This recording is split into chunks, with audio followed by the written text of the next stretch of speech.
ঘটনাটি মূলত ঘটেছিল ওনার দাদার সাথে। সময়কালটা ২০০০ সাল। ওনার দাদা কিন্তু একজন কবিরাজ।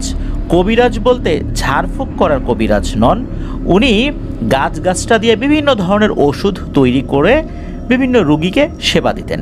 আল্লাহর রহমতে সেগুলোতে ভালো কাজও হতো। এই ধরনের কবিরাজ বর্তমানে কম রয়েছে, তবে একটা সময় যখন হসপিটাল, ডক্টর এনাদেরকে আসলে ওভাবে পাওয়া যেত না, তখন কিন্তু গ্রামগঞ্জে মানুষের আস্থার জায়গা ছিল এই কবিরাজ।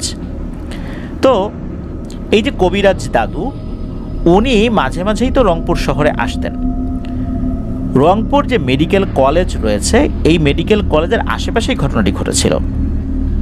হোসাইন ভাই জানিয়েছেন যে রংপুর মেডিকেল কলেজের পাশ দিয়ে একটি রাস্তা রয়েছে যেটা দিয়ে হাজীপাড়া যাওয়া যায়, ওই দিক দিয়েই কারাগার রয়েছে। আর ওই দিকটাতে আরও একটি রাস্তা রয়েছে, সৈয়দপুর নীলফামারী যে হাইওয়েটা, ওইটা। একবার হয় কি যে এই যে হোসাইন ভাইয়ের দাদু, উনি একটি বাজার এসেছেন, ওখানে বাজারটার নাম হচ্ছে গুদরি বাজার। যারা ওই এলাকায় আছেন তারা চিনতে পারবেন। তো গুদরি বাজারে একটা দোকান রয়েছে, ঝোলা লটকনের দোকান আর কি।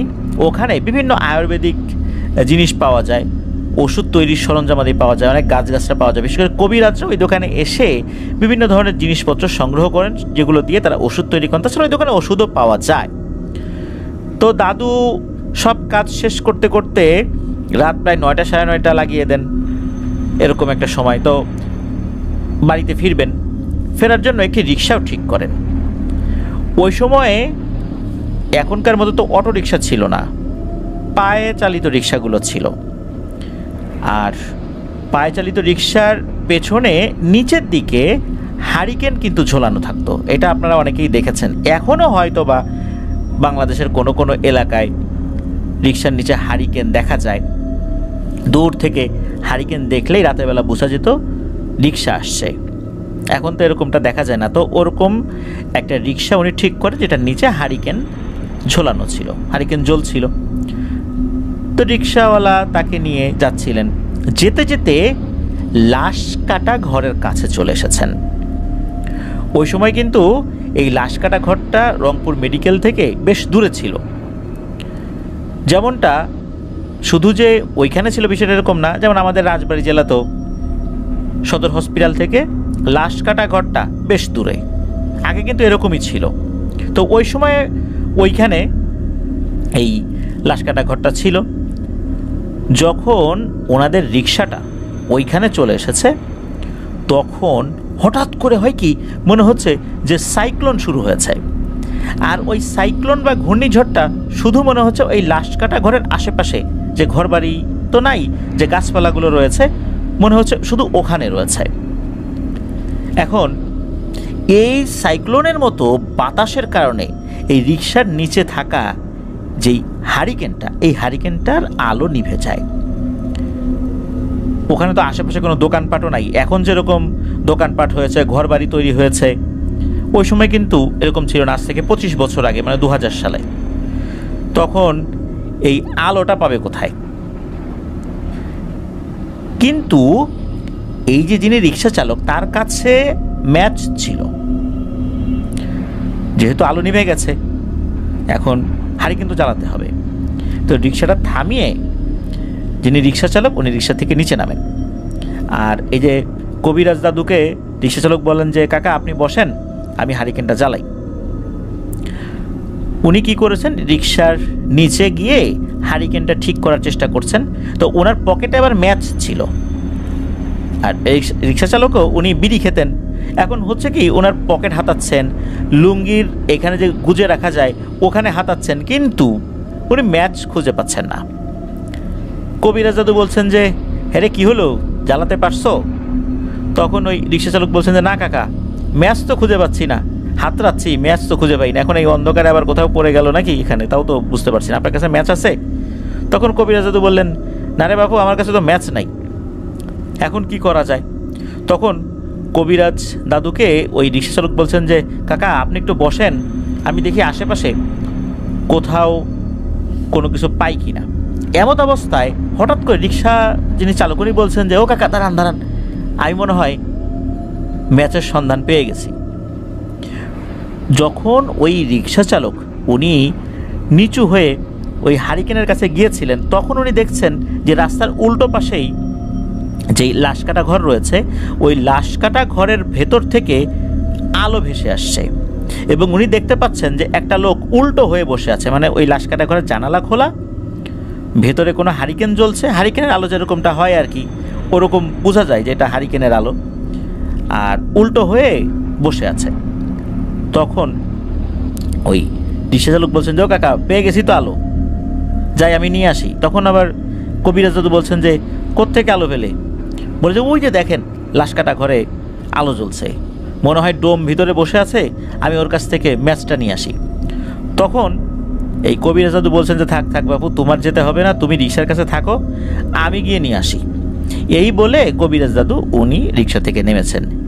নেমে উনি রাস্তা পার হয়ে ওই লাশ কাটা ঘরের যেই রাস্তাটা ওটা ধরেছেন, মানে রাস্তার পাশেই আর কি।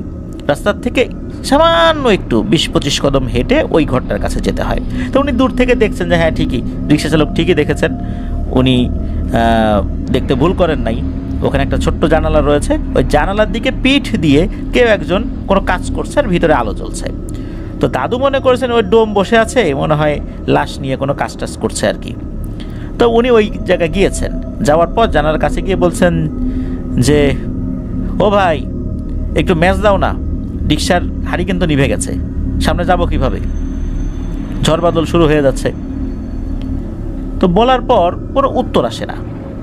আবারও বলছেন যে ও ভাই ম্যাচটা দাও না, এরপরও কোনো কথার উত্তর আসে না, মানে কোনো নড়াচড়াই নাই। ওই লোকটা সে তার মতো করে কাজ করছে। আবারও কবিরাজ দাদু বলে উঠলেন ও ভাই শোনো না নাকি, ম্যাচটা দাও না। এবার হয় কি, হঠাৎ করেই ভেতরের আলোটা ধপ করে নিভে যায়। নিভে যাওয়ার পরও কিছুটা কিন্তু বোঝা যাচ্ছিল যে ঘরের ভেতরে কি হচ্ছে। যতটুকু বোঝা যাচ্ছিল তাতে কবিরাজ দাদু বুঝতে পারলেন যে ঘর থেকে কেউ একজন বেরিয়ে গেল দরজা দিয়ে। বের হওয়ার পর যেটা হলো সেটা দেখার জন্য উনি মোটেও প্রস্তুত ছিলেন না। উনি দেখেন যে পাশে একটা শিমুল গাছ রয়েছে, শিমুল তুলার যে গাছগুলো, ওই গাছ একদম ফুল হয়, লাল লাল ফুল হয়, তুলা হয়। আর এই গাছগুলোর সমস্ত বডিতে কিন্তু কাটা থাকে। যারা এই গাছগুলো দেখেছেন তারা বলতে পারবেন বা বুঝতে পারবেন। দাদু খেয়াল করলেন যে ওই লোকটা বের হওয়ার পর ওই শিমুল গাছ বেয়ে তরতর করে উপরে উঠে যাচ্ছে। ওই শিমুল গাছটা নাকি এতটাই মোটা ছিল যে 2-3 জন মিলে এটার বের পাওয়া যেত না। যখনই এই দৃশ্য দেখলেন তখনই দাদু বুঝতে পারলেন যে সর্বনাশ, ভয়ঙ্কর এক জিনিস উনি দেখে ফেলেছেন। আর এতক্ষণ যেটা দেখা যাচ্ছিল এটা আসলে কোনো ডোম না, এটা ভয়ঙ্কর কোনো পিশাচ হবে। উনি দ্রুত ওখান থেকে চলে আসলেন, এসেই লাফ দিয়ে রিক্সায় উঠলেন এবং রিক্সা চালককে বলছেন যে বাবুরে তাড়াতাড়ি চালা, সমস্ত শক্তি দিয়ে চালা, আমরা কিন্তু বিপদে পড়ে গেছি। আর তুমি যেটা দেখছো এটা কিন্তু কোনো ডোম না, এটা একটা পিশাচ, তাড়াতাড়ি তাড়াতাড়ি। রিক্সা চালক এটা শোনার সাথে সাথে উনিও তো ওনার সর্বশক্তি প্রয়োগ করে রিক্সার প্যাডেল মারা শুরু করলেন। তো মেইন রাস্তা যেটা রয়েছে, ওই মেইন রাস্তা মানে হাজিপাড়ার যে একটা রাস্তা রয়েছে মেইন রাস্তা, ওইটা দিয়ে না গিয়ে উনি অন্য আর একটা রাস্তা দিয়ে যাওয়া শুরু করলেন, যেটা একটু ভেতরের দিকে আর কি। তো ওই দিক দিয়ে যাওয়ার সময় আরও একটা ভয়ঙ্কর ঘটনা ঘটে। হঠাৎ করে চতুর্দিকে অনেক বড় বড় আকৃতির কুকুর এই রিক্সাকে ঘিরে ধরে। তখন এই রিক্সা চালক রিক্সা থামিয়ে ঘুরে কবিরাজ দাদুর হাত চেপে ধরে বলছেন যে ও কাকা এ কি বিপদে পড়লাম, এগুলা কি? তখন এই কবিরাজ দাদু উনি তো মূলত জিন পরির চিকিৎসা করতেন না, উনি তো গাছগাছার চিকিৎসা করতেন। তারপরও উনি কিছু দোয়া কালাম তো জানতেন। উনি দোয়া দরুদ পড়ছেন আর রিক্সা চালককে বলছেন যে ভয়ের কিছু নাই, আল্লাহর নাম নাও, চলো সামনের দিকে আগাই, ওরা কিচ্ছু করতে পারবে না ইনশাল্লাহ। রিক্সা চালক উনি রিক্সা চালানো শুরু করলেন। হাজিপাড়া নামক ওই এলাকার একটা মোড় রয়েছে, ওই মোড় দিয়ে একটা ছোট পুল রয়েছে, কপাটালা পুল বা এরকম একটা নাম বলেছেন আর কি হোসেন ভাই। তো ওই পুলের ওখানে এসে নাকি 3টা রাস্তা রয়েছে, 3টা 3 দিকে চলে যায়। এর মধ্যে একটা রাস্তা হচ্ছে বিজিবি সেক্টর কমান্ড অফিসের দিকে যায়। ওই সময়ে বিজিবির নাম ছিল বিডিআর।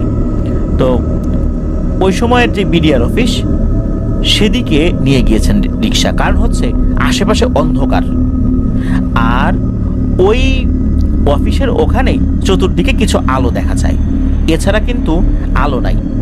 আর একটা সমস্যা রয়েছে, সেটা হচ্ছে যে ওইদিকে আবার ডাকাতেরও ভয় ছিল, এটাও একটা সমস্যা। এখন ভূতের ভয়ের পরবর্তীতে ডাকাতের ভয়টা অনেক বেশি তাদের ভিতরে কাজ করে, কারণ হচ্ছে যিনি রিক্সা চালক, ওনার রিক্সা যদি চুরি ছিনতাই হয়ে যায় তাহলে তো আর একটা সমস্যা হয়ে যাবে। তো যাই হোক, আল্লাহর রহমতে কোনো সমস্যা হয় নাই। এই হোসাইন ভাইদের একটা পারিবারিক কবরস্থান রয়েছে, ওই পারিবারিক কবরস্থানের কাছাকাছি নামিয়ে দিয়ে রিক্সাওয়ালা উনি আল্লাহর নাম নিতে নিতে চলে যান। তো কবিরাজ দাদু উনি কবরস্থানের পাশ দিয়ে হাঁটতে হাঁটতে একটা কলা বাগান পড়ে ওনাদের, ওই কলা বাগানের পাশ দিয়ে যখন হেঁটে হেঁটে বাড়ির কাছাকাছি চলে এসেছেন, তখন হঠাৎ করে মনে হলো একটা গরম বাতাস ওনার কানে এসে লাগলো, আর কানের কাছে ফিস ফিস করে বলছে, বিরক্ত করেছিলি, তারপরও আজকের মতো বেঁচে গেলি, আবার যদি বিরক্ত করতে আসিস না, হাড় মাংস খেয়ে একদম শেষ করে ফেলবো। এরপর আর কোনো সারা শব্দ নাই। কবিরাজ দাদু তো দ্রুত পা চালিয়ে ঘরে চলে আসলেন। উনি বুঝতে পারলেন যে ওই সময় মূলত নিশ্চয়ই এই পিশাচগুলো কোনো কাজ করছিল, কোনো এক কারণে এই রিক্সা চালক এবং দাদু দেখে ফেলেছিলেন। আর দাদু যেহেতু এগিয়ে গিয়ে বারবার কিছু প্রশ্ন করেছেন, এতে করে ওরা বিরক্ত হয়েছে, আর এই কারণেই পিছু নিয়েছে। যাই হোক, এই ঘটনার পর এই কবিরাজ দাদুর সাথেও যে কোনো ভয়ের ঘটনা ঘটছে বিষয়টা এরকম না, আর ওই রিক্সা চালকও কোনো ভয়ের ঘটনা ফেস করছে বিষয়টা এরকম না। তবে এই ঘটনার মাঝে আরও একটা আতঙ্ক তাদের মনের মধ্যে চেপে বসেছিল। হঠাৎ করে রিক্সার চেইন পড়া শুরু করেছিল, এটা একটা বড় সমস্যা হয়ে গিয়েছিল। কোনো কারণ ছাড়া রিক্সার চেইন পড়া শুরু করেছিল, যাক আল্লাহর রহমতে তার থেকে ওনারা আসলে বেরিয়ে আসেন, কোনো সমস্যা হয়নি। তো এটাই ছিল ঘটনা। প্রিয় লিসেনার্স, এখন ওই লাশকাটা ঘর বা আশেপাশের এলাকাগুলো বেশ ডেভেলপ হয়েছে, অনেক মানুষজন সেখানে আসা যাওয়া করে, অনেক রাত পর্যন্ত মানুষের আনাগোনা রয়েছে, দোকানপাট হয়েছে, ঘরবাড়ি হয়েছে। আমি এর আগে একটা ঘটনার মধ্যে আমাদের রাজবাড়ী জেলার লাশকাটা ঘর সম্পর্কে বলেছিলাম, তারপর রাজবাড়ির লাশকাটা ঘরের সামনে গিয়ে একটা ছোট্ট ভিডিও করে আমি আমাদের পেজ এবং গ্রুপে দিয়েছিলাম। সেখানে আমি একটা গাছ দেখিয়েছিলাম, যে গাছটি এখন পর্যন্ত আসলে বারবার টেন্ডার হওয়ার পরেও কোনো এক অজ্ঞাত কারণে সেটা কাটা যায় না। আর নতুন যে লাশকাটা ঘরটি হয়েছে সেটার পাশে একটা গ্রিলের ঘর রয়েছে। এখানেই মূলত পূর্বে একটি ছোট্ট ঘর ছিল, উপরে টিন শেড, চারদিকে দেয়াল, দেয়ালের রংটা ছিল অফ হোয়াইট কালার। যারা রাজবাড়িতে পূর্বে মানে এটা দেখেছেন তারা তো বলতে পারবেন। তো এটা আমি অনেকবার দেখেছি ওই ঘরটা, এখন সেই ঘরটা নাই, পাশে একটা বড় ঘর তৈরি করা হয়েছে। তো এরকম লাশকাটা ঘরগুলো বাংলাদেশের বিভিন্ন জায়গায় রয়েছে, যেটা হসপিটাল থেকে অনেক দূরে তৈরি করা হতো। রংপুরে কিন্তু এখন ওই রংপুর মেডিকেল কলেজেই ময়নাতদন্ত সম্পন্ন করা হয়, এখন নাকি ওইখানে লাশ কাটা হয় না, এটাই আমাদেরকে হোসেন ভাই জানিয়েছেন।